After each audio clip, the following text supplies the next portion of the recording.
আবারও পরিবর্তনের ঝড় উঠেছে পাকিস্তান দলে।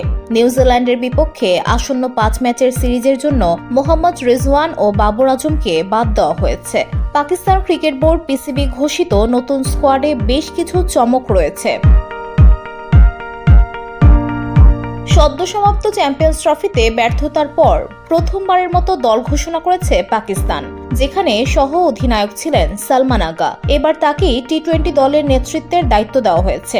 দীর্ঘদিন পর দলে ফিরেছেন শাদাব খান, যিনি এবার সহ অধিনায়কও হয়েছেন। ধুলো, ময়লা ও ক্ষতিকর ধূলিকণা থেকে নিমিষেই মুক্তি দেয় চৌধুরী এয়ার পিউরিফায়ার।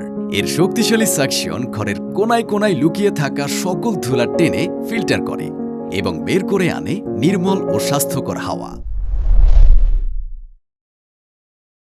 পিসিবির দেওয়া বিবৃতিতে বলা হয়েছে, দীর্ঘদিন জাতীয় দলের বাইরে থাকার পর দলে ফিরেছেন মোহাম্মদ হারিস। তবে সাইম আইয়ুব এখনও চোট কাটিয়ে ফিরতে পারেননি। নতুন মুখ হিসেবে অন্তর্ভুক্ত হয়েছেন 22 বছর বয়সী উইকেট কিপার হাসান নওয়াজ, যিনি এখন পর্যন্ত মাত্র 21টি টি-20 খেলেছেন। ঘরোয়া টি-20তে দারুণ পারফরম্যান্সের সুবাদে কোয়েটা গ্ল্যাডিয়েটর্সের ব্যাটার ওমায়ের ইউসুফ দলে জায়গা পেয়েছেন। বোলিং আক্রমণে বড় কোনো পরিবর্তন হয়নি। সম্প্রতি দক্ষিণ আফ্রিকার বিপক্ষে টি-20 সিরিজের বোলিং ইউনিটই প্রায় অপরিবর্তিত রাখা হয়েছে। দলে আছেন শাহিন আফ্রিদি ও হারিস রউফ, তবে নেই নাসিম শাহ। বাবরের বাদ পড়ার বিষয়টিও ইঙ্গিত দিচ্ছে যে পাকিস্তান এবার ব্যাটিং লাইন আপে বড় পরিবর্তন আনতে চাইছে। 2020 সাল থেকে বাবর রিজওয়ান ওপেনিং জুটি করে তুললেও শুরু থেকেই এটি নিয়ে মিশ্র প্রতিক্রিয়া ছিল।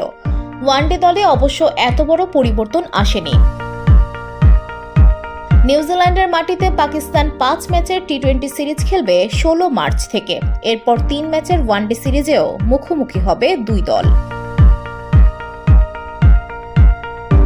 VOD Bangla news desk.